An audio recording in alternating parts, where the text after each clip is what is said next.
Hello everyone, welcome to my channel. I hope आप सभी बहुत अच्छे होंगे। तो डेली करंट अफेयर वाली सीरीज में let's start with the first news, जो कि काफी इंपॉर्टेंट है। ऑस्ट्रेलिया ने पहली पहली बार एक अपना ऑर्बिटल रॉकेट को लॉन्च किया था, जो कि लॉन्च होने के जस्ट कुछ सेकंड बाद ही क्रैश हो गया। तो अब अपने लिए क्या जरूरी है कि इसका नाम जानना।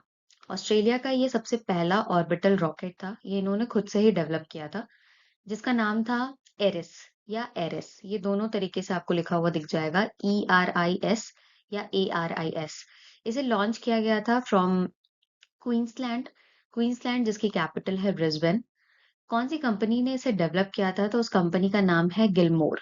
लेकिन केवल 14 सेकंड तक ही ये ऊपर उड़ा और हवा में रहा, जिसके बाद ये क्रैश हो गया। हाइट कितनी थी इस मिसाइल की, इस रॉकेट की? तो इस रॉकेट का जो हाइट था वो 23 मीटर था। ऑर्बिटल रॉकेट था, इसे लॉन्च किया जा रहा था, बट अनफॉर्चुनेटली ये क्रैश हो गया। ऑस्ट्रेलिया में एट प्रेजेंट अगर आप देखो तो पीएम के तौर पे कौन काम कर रहे हैं? Anthony Albanese. ये इनका सेकंड टर्म है जो कि अभी स्टार्ट हुआ है। इससे पहले भी ये यहाँ पर एज प्राइम मिनिस्टर काम कर चुके हैं। What you should know about this, कि इसका नाम आपको याद रखना है, कहाँ से इसे लॉन्च किया गया था ये याद रखना है, किस कंपनी ने इसे डेवलप किया था ये याद रखना है। ज़रा लोकेशन की अगर बात कर ली जाए तो ऑस्ट्रेलिया आपको कुछ यहाँ पर नज़र आ रहा है। ऑस्ट्रेलिया में अगर आप देखोगे तो आपको 6 डिफरेंट डिफरेंट स्टेट्स मिलेंगे। Western Australia, northern territory, Queensland जिसकी कैपिटल ब्रिस्बेन मैंने अभी आपको बताया, न्यू साउथ वेल्स इसकी कैपिटल सिडनी है, मेलबर्न है, और साउथ ऑस्ट्रेलिया है। ऑस्ट्रेलिया का एकमात्र आपको आइलैंड देखने मिलेगा, दैट इज तस्मानिया। अभी आरो यारो के पेपर में यहाँ पे एक स्ट्रेट लोकेटेड है, वो पूछा था। वो स्ट्रेट जिसका नाम है बास स्ट्रेट, जो कि ऑस्ट्रेलिया के मेनलैंड और इसका जो आइलैंड है तस्मानिया उसको सेपरेट करता है। ट्रॉपिक ऑफ कैप्रिकॉर्न ऑस्ट्रेलिया से होकर के क्रॉस करती है। एकमात्र इसका आइलैंड मैंने अभी आपको बताया, दैट इज तस्मानिया, जिसकी कैपिटल है होबार्ट। माउंट कोसियुस्को जो कि हाईएस्ट पीक है ऑस्ट्रेलिया की। जेम्स कुक वो पर्सन थे जिन्होंने ऑस्ट्रेलिया को फाउंड किया था, राइट। आपको यहाँ पर कोरल रीफ्स देखने मिलेंगे। पूरी दुनिया की सबसे बड़ी मूंगा चट्टान है जिसे हम ग्रेट बैरियर रीफ के नाम से जानते हैं, वो आपको ईस्टर्न कोस्ट पे ही मिलता है ऑस्ट्रेलिया के। So these are the important facts about Australia. और उस रॉकेट का नाम आपको याद रखना है। Next news is related to award. अभी हाल ही में 71st नंबर का नेशनल फिल्म अवार्ड डिस्ट्रीब्यूट किया गया, अनाउंस किया गया। बेसिकली ये 2023 के अवार्ड्स थे जो कि 2025 में दिए जा रहे हैं। 71st एडिशन था। नेशनल फिल्म अवार्ड्स की शुरुआत तो हुई थी 1954 से। 2025 वाले जो अवार्ड्स हैं वो दिल्ली में डिस्ट्रीब्यूट किए गए। इसी के अंडर में एक और अवार्ड दिया जाता है, लाइफ टाइम अचीवमेंट अवार्ड, जो कि इस बार अनाउंस नहीं हुआ 71st वाला, अभी ये कुछ दिनों में अनाउंस हो जाएगा। बट अगर आप लास्ट की बात करो, 70th नेशनल फिल्म अवार्ड का जो लाइफ टाइम अचीवमेंट अवार्ड था, वो मिथुन चक्रवर्ती जी को दिया गया था। तो फटाफट से जो इस बार दिए गए हैं, कौन कौन से मेजर कैटेगरीज हैं उनके नाम याद कर लेते हैं।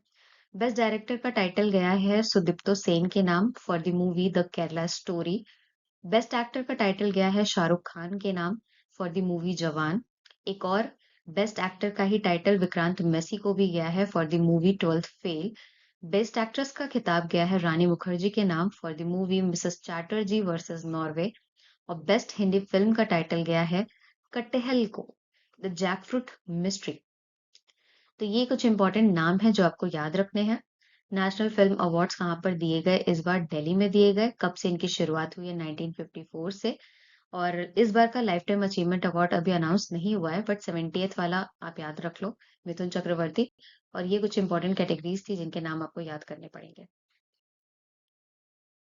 कुछ और साथ ही में अभी रिसेंट में दिए गए अवार्ड्स के बारे में भी यहाँ पर हम चर्चा कर लेते हैं। गीतांजलि श्री की अगर बात की जाए तो 2022 में इन्हें इंटरनेशनल बुकर प्राइज से सम्मानित किया गया था। सुहानी शॉ, इन्हें अभी recently Oscar of magician award से नवाजा गया। लीला अबुलेला, ये स्कॉटिश ऑथर हैं जिन्हें पेन पिंटर अवार्ड से सम्मानित किया गया है। Very very very important name. ISRO के करंट जो चीफ हैं जिनका नाम है वी नारायणन, इन्हें जीपी बिरला मेमोरियल अवार्ड से अभी हाल ही में सम्मानित किया गया है। इनकी ओस को नेशनल जियोस्पेशियल प्रैक्टिशनर अवार्ड से सम्मानित किया गया है। धर्मेंद्र प्रधान जी, जो कि हमारे एजुकेशन मिनिस्टर हैं, इन्हें कलिंगा रत्ना अवार्ड से सम्मानित किया गया है by our president Droupadi Murmu जी।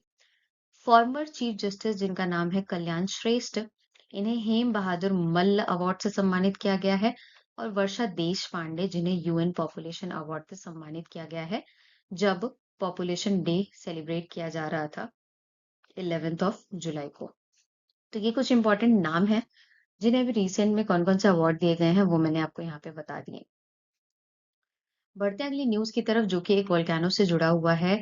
आप सभी को पता है बहुत ही मेजर अर्थक्वेक आया है कामचटका वाले रीजन में। काफी सारे वोल्केनोज इरप्ट हो रहे हैं बैक टू बैक, जिनमें से एक और वोल्केनो इरप्ट हुआ है। ये रशिया का वोल्केनो है जिसका नाम है क्राशनिनी कोव वोल्केनो। नाम आई थिंक आपको याद रहेगा। ये एक स्ट्रैटो वोल्केनो है जो कि कामचटका रीजन के ईस्टर्न कोस्ट पे लोकेटेड है। ये कामचटका पेनिनसुला दिख रहा है, इसका ईस्टर्न वाला जो पोर्शन है, यहाँ पे आपको क्रैशिनेनी कोव, ये जो वोल्केनो है वो दिखा। 600 सालों के बाद ये पहली बार इरप्ट हुआ है। तो नाम तो हमारे लिए जरूरी है क्योंकि लोकेशन बेस करके मैच करने के लिए जरूर पूछ सकता है कि ये वोल्केनो अभी रिसेंटली इरप्ट हुआ कहाँ पर लोकेटेड है। साथ ही ये जो कामचटका वाला रीजन है ये पैसिफिक रिंग ऑफ फायर के अंडर में भी आता है। जब ये इरप्ट हुआ तो इससे काफी सारे मटेरियल्स, एशेस, धुआं और वोल्केनिक रॉक्स, बहुत सारी चीजें बाहर निकलती हैं। इनमें से डेकाइट निकला, सिलिका रिच वोल्केनिक रॉक्स निकले। So what you should know, इसकी लोकेशन। ये कामचटका रीजन के ईस्टर्न वाले कोस्ट पे लोकेटेड है, रशिया का पार्ट है और इसका नाम, ठीक है। अर्थक्वेक आया है इस वजह से बहुत सारे वोल्केनो इरप्ट हो रहे हैं। पिछले भी कई सारे न्यूज में हमने एक दो वोल्केनोज के नाम पढ़े हुए हैं।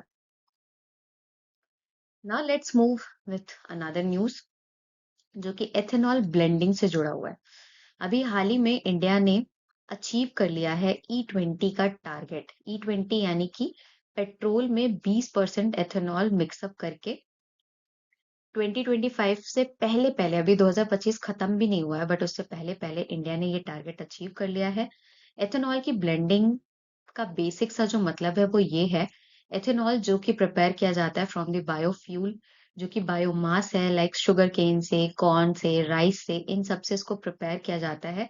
पेट्रोल में 20% एथेनॉल और बाकी का जो 80% है वो पेट्रोल, इस तरीके से मिक्स करके व्हीकल में डाले जाते हैं। और बेसिक सा फंडा इसके पीछे ये है कि सस्टेनेबल वे में फ्यूल को इस्तेमाल किया जाए, ग्रीन एनर्जी को ज्यादा से ज्यादा डेवलप किया जाए, इसलिए ये इनिशिएटिव लिया गया। और इंडिया ने अभी हाल ही में E20, ये जो टारगेट था, इसे अचीव कर लिया। अभी तक पहले क्या हो रहा था, E10 का टारगेट इंडिया ने अचीव किया, मतलब 10% एथेनॉल को ब्लेंड किया, फिर 20% एथेनॉल को ब्लेंड किया। इन सब से होगा क्या, ग्रीन हाउस गैस का जो एमिशन है वो डिक्रीज होगा। E10 का टारगेट इंडिया ने 2022 में ही अचीव कर लिया था और E20 का टारगेट इस बार मार्च 2025 तक इंडिया ने अचीव कर लिया। अब अगला टारगेट है E30 का, यानी कि 30% एथेनॉल को ब्लेंड करना विद पेट्रोल। और इसका टारगेट रखा गया है 2030 तक का। ये जो ब्लेंडिंग वाला प्रोसेस है, इस स्कीम को लॉन्च किया गया था 2003 में, ताकि सस्टेनेबल वे में फ्यूल को बचाया भी जा सके और अपने एनवायरनमेंट को भी सेव किया जा सके। अब बात ये है कि ठीक है, एनवायरनमेंट को तो हम बचा रहे हैं, बट जो हमारा व्हीकल है वो कितना ज्यादा एफिशिएंट हो पा रहा है इस एथेनॉल ब्लेंडिंग के साथ, ये सबसे बड़ा क्वेश्चन मार्क है। क्योंकि इंजन्स अफेक्ट हो रहे हैं। अब इंजन को भी तो उस टेक्नोलॉजी के साथ डेवलप करना पड़ेगा कि वो एथेनॉल को एक्सेप्ट कर सके। अभी तक तो पेट्रोल को ही वो एक्सेप्ट कर पा रहा था, एथेनॉल को ब्लेंड किया जा रहा है तो क्या उसको एक्सेप्ट कर पा रहा है, ये भी चीज देखना बहुत ज्यादा इंपॉर्टेंट है। सो फिलहाल के लिए आपको ये याद रखना है कि इंडिया ने ये टारगेट अचीव कर लिया है और E30 तक का टारगेट 2030 तक में इंडिया अचीव कर लेगा, ऐसी बात बताई गई है। नाउ नेक्स्ट जो न्यूज़ है वो जुड़ी हुई है वेस्टर्न रेलवेज के साथ में। अभी हुआ क्या है, एक हेरिटेज ट्रेन जो कि काफी टाइम पहले चला करती थी, बीच में उसको स्टॉप कर दिया गया था क्योंकि टूरिज्म इतना ज्यादा वहां पर नहीं था, बट इसे फिर से एक बार रिवाइव किया गया है। वेस्टर्न रेलवेज ने एक इनिशिएटिव लिया, 9.5 किलोमीटर लंबा एक रूट जहां पर हेरिटेज ट्रेन पहले चली करती थी, अब इसको वापस से रिवाइव करके दोबारा चलाया गया। कौन से पाथ पर, पतलपानी कलाकुंड लाइन, ये एमपी में लोकेटेड है। इस पाथ पे वापस से इस हेरिटेज ट्रेन को चलाया गया। पहले इसे सस्पेंड कर दिया गया था क्योंकि टूरिज्म यहाँ पर इतना ज़्यादा नहीं था, लोग आ नहीं रहे थे, ट्रैवल नहीं कर रहे थे। टूरिज्म डिक्लाइन हो रहा था बेसिकली दैट्स व्हाई। बट अभी फिर से इसे रिवाइव किया गया है ताकि टूरिज्म को और ज़्यादा बूस्ट किया जा सके। इस रूट को बेसिकली डेवलप किसके द्वारा कराया गया था? तो महाराजा तुकोजी राव होलकर टू इनके द्वारा इस रूट को डेवलप कराया गया था, जिस पर ये हेरिटेज ट्रेन चला करती है, जो कि हमारे कल्चर को, ट्रेडिशन को दिखाती है। ये जो महाराजा तुकोजी राव होलकर थे, ये होलकर डायनेस्टी से बिलोंग करने वाले एक रूलर थे, जो कि इंदौर में शासन किया करते थे। सो हेरिटेज ट्रेन कौन से रूट पे चलाया गया? एमपी में पातल पानी कलाकुंड वाले लाइन पे टूरिज्म को बूस्ट करने के लिए ये इनिशिएटिव लिया गया है। 155 साल पुराना ये लाइन था जिसे वापस से रिज्यूम किया गया है वेस्टर्न रेलवेज के द्वारा। ये सारे की पॉइंट्स आपको याद रखने हैं। अगली जो न्यूज जुड़ी हुई है that is related to an exercise. India और फिलीपींस ने पहली बार जॉइंट नेवल एक्सरसाइज को कंडक्ट किया है। ये पहला एडिशन है इनका जो कि कंडक्ट किया गया है साउथ चाइना सी वाले रीजन में। बाइलेटरल है, दो देशों ने ही पार्टिसिपेट किया है, इंडिया और फिलीपींस। अब नेवल एक्सरसाइज है तो डेफिनेट सी बात है कि आईएनएस यहाँ पर पार्टिसिपेट करेंगे ही करेंगे। तो इंडिया के साइड से आईएनएस दिल्ली, आईएनएस शक्ति, आईएनएस किल्टन, इन तीनों आईएनएस ने पार्टिसिपेट किया है। यू ऑल नो कि साउथ चाइना सी जो है इसका डिस्प्यूट चाइना के साथ चलता है और फिलीपींस, इंडोनेशिया, कंबोडिया, वियतनाम, जितने भी साउथ चाइना सी में लोकेटेड कंट्रीज हैं उन सब का डिस्प्यूट चाइना के साथ है जस्ट बिकॉज क्योंकि चाइना हमेशा हर जगह अपना एग्जिस्टेंस बताता है। इवन चाइना साउथ चाइना सी को तो अपना ही मानता है, राइट? तो फिलीपींस ने ये एक्सरसाइज इंडिया के साथ कंडक्ट की है। वो भी फिलीपींस का जो इकोनॉमिक जोन है, क्योंकि हर एक कंट्री का इकोनॉमिक जोन होता है, जो ओशन से बॉर्डर शेयर होता है, वहां से लेके 200 नॉटिकल माइल तक का रीजन उनका खुद का होता है। उसी एरिया में फिलीपींस ने ये एक्सरसाइज भारत के साथ कंडक्ट किया। अब भारत ने क्यों इसमें इंटरफेयर किया? ये तो चाइना का मुद्दा था, वो आपस में सॉल्व करते। बट इंडिया की भी एक पॉलिसी चला करती है चाइना को काउंटर करने के लिए, चाइना के प्रेजेंस को कम करने के लिए। वो पॉलिसी है नेकलेस ऑफ डायमंड की। इसको रिवाइव करते हुए इंडिया ने फिलीपींस के साथ ये एक्सरसाइज कंडक्ट की है साउथ चाइना सी में। इसके बदले चाइना कौन सी पॉलिसी चलाता है? String of pearls. इंडिया को चारों तरफ से घेरने की कोशिश करता है स्ट्रिंग ऑफ पर्ल्स वाली स्कीम के थ्रू, राइट? तो उसके बदले में ही इंडिया ने ये जवाब दिया है और फिलीपींस के साथ ये एक्सरसाइज कंडक्ट की। लोकेशन आपको दिखाती हूँ। ये रही लोकेशन साउथ चाइना सी की, ये रहा चाइना और ये रहा फिलीपींस। तो फिलीपींस ने अपने इस वाले एरिया में ये एक्सरसाइज को कंडक्ट किया है जो कि 200 नॉटिकल माइल वाला इकोनॉमिक जोन था। अब चाइना क्या करता है? चाइना इस पूरे साउथ चाइना सी को अपना बताता है। इवन यहाँ पर आपको ये 9 डैश दिख रहे होंगे लाइन, ये 9 डैश लाइन वाला पूरा रीजन कहता है कि ये इनका है। जस्ट बिकॉज क्योंकि साउथ चाइना सी में क्रूड ऑयल की बहुत ज्यादा अधिकता है, क्रूड ऑयल की प्रेजेंस बहुत ज्यादा है, इसलिए चाइना कहता है कि ये पूरा एरिया इनका है।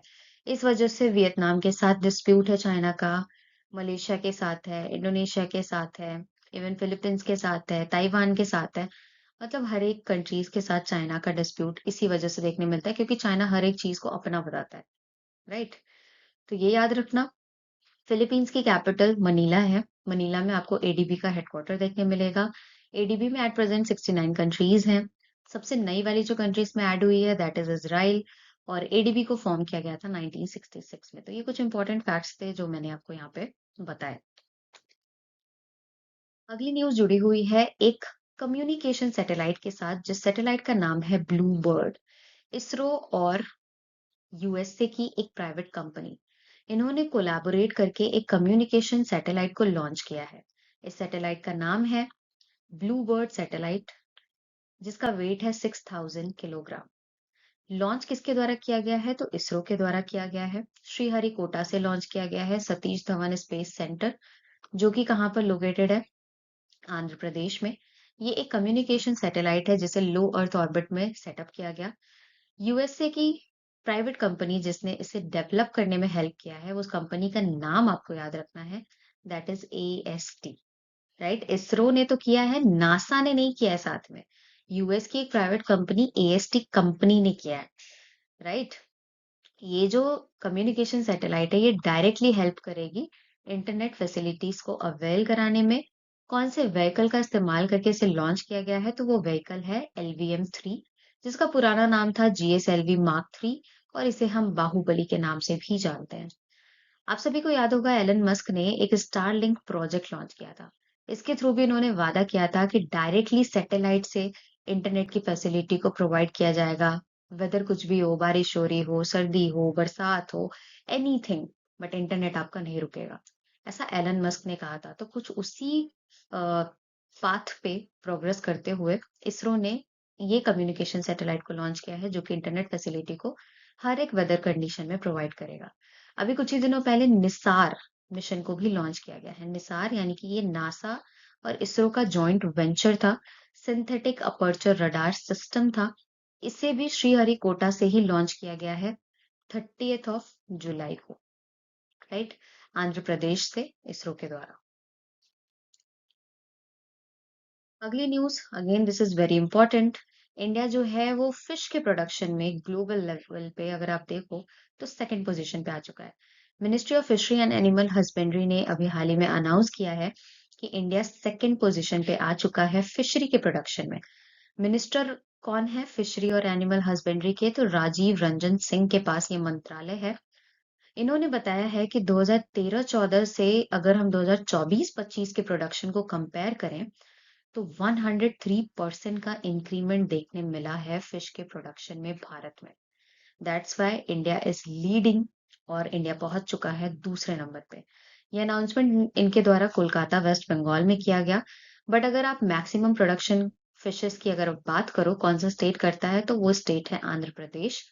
नेशनल फिशरी डे कब मनाते हैं? 10 जुलाई को सेलिब्रेट किया गया। और नेशनल फिशरी डे को होस्ट कहाँ पर किया गया इस बार? तो भुवनेश्वर उड़ीसा में होस्ट किया गया। कौन सी स्कीम है जिसके तहत इतना ज्यादा बड़ा अचीवमेंट इंडिया ने हासिल किया है? तो वो स्कीम है पीएम मत्स्य संपदा योजना। इसी योजना के थ्रू इनको फिशरी का प्रोडक्शन काफी ज्यादा बूस्ट हुआ है, जिसकी वजह से इंडिया दूसरे नंबर पे पहुंच चुका है ग्लोबल लेवल पे। पहले नंबर पे कौन है ग्लोबली फिश के प्रोडक्शन में? ये आप मुझे कमेंट सेक्शन में बताना, राइट। अगला है अल्पाइन मस्क डियर कंजर्वेशन से जुड़ी हुई न्यूज। इनकी एक्चुअली पॉपुलेशन डिक्रीज हो रही है, इसलिए ये न्यूज में आया। अल्पाइन मस्क डियर केवल और केवल एशियन कॉन्टिनेंट में पाए जाते हैं। एशिया में भी कहाँ कहाँ पर? इंडिया में, भूटान में, नेपाल में। ये एक्चुअली डियर नहीं होते हैं। इनके अंदर शीप की क्वालिटी, गोट की क्वालिटी, एंटीलोप की क्वालिटी सब आपको देखने मिलेगी। अल्पाइन नाम है तो डेफिनेटली ये हाइट पर पाए जाएंगे।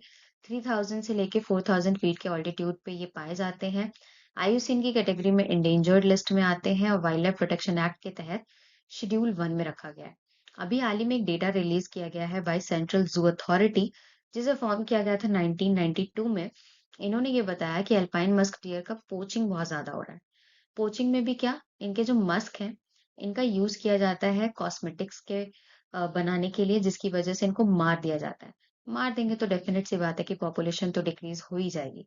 इंडिया में दो एकमात्र ऐसे सेंटर्स हैं जहां पर एल्पाइन मस्क डियर को कंजर्व किया जाता है, और दोनों ही सेंटर उत्तराखंड में लोकेटेड है। पहला तो है एस्कॉट वाइल्ड लाइफ सेंचुरी, दूसरा है गंगोत्री नेशनल पार्क। ये दोनों लोकेशन कहाँ पर लोकेटेड हैं? ये एल्पाइन मस्क डियर कौन सी लिस्ट में आता है, और अभी किसके द्वारा डेटा रिलीज किया गया है? सेंट्रल जू अथॉरिटी, जिसे फॉर्म किया गया था 1992 में। ये सब आपको याद रखने हैं, एक एक पॉइंट बहुत बहुत इंपॉर्टेंट है। अगली और आखिरी न्यूज जो कि स्पोर्ट्स से जुड़ी हुई है, दिव्या देशमुख। अभी हाल ही में फाइड का वर्ल्ड कप हुआ था, चेस का वर्ल्ड कप, फीमेल वाला, जहां पर दिव्या देशमुख ने कुनेरू हम्पी, जो कि इंडियन ही है, उन्हें हरा करके ये जो वर्ल्ड कप का टाइटल है अपने नाम किया था। ये बिलोंग करती हैं महाराष्ट्र से और ये बन चुकी हैं 13th grand master from Maharashtra. Overall अगर आप नंबर वाइज देखो तो 88th नंबर की ग्रैंड मास्टर बन चुकी हैं इंडिया में। फीमेल में अगर आप देखो तो 4th नंबर की बन चुकी हैं ये grand master. Koneru Humpy was first, then Vaishali, then Harika, और चौथी बन चुकी हैं दिव्या देशमुख। सबसे ज्यादा ग्रैंड मास्टर्स आपको कहाँ से देखने मिलेंगे अपने इंडिया में? तो वो है तमिलनाडु से। 87th नंबर के ग्रैंड मास्टर कौन बने हैं? हरिकृष्णन। सबसे पहले कौन थे? विश्वनाथन आनंद। ये सारे एक-एक इंपॉर्टेंट पॉइंट्स आपको याद रखने हैं यहाँ से। ठीक है, तो दिव्या देशमुख 88th नंबर की ग्रैंड मास्टर बन चुकी हैं after the win of 5 world cup. So that's it from today's current affair. I hope आप सभी को पसंद आया होगा। जितने भी इंपॉर्टेंट पॉइंट्स आप नोट कर सकते हो एंड मुझे आप टेलीग्राम पे शेयर भी कर सकते हो, इंस्टाग्राम पे फॉलो भी कर सकते हो। सेम नाम से आपको तीनों जगह मेरी आईडी चैनल देखने मिलेगा। So that's it. Thanks for watching. अगर आपको अच्छा लगे तो इसे लाइक शेयर और सब्सक्राइब जरूर करें। Bye bye.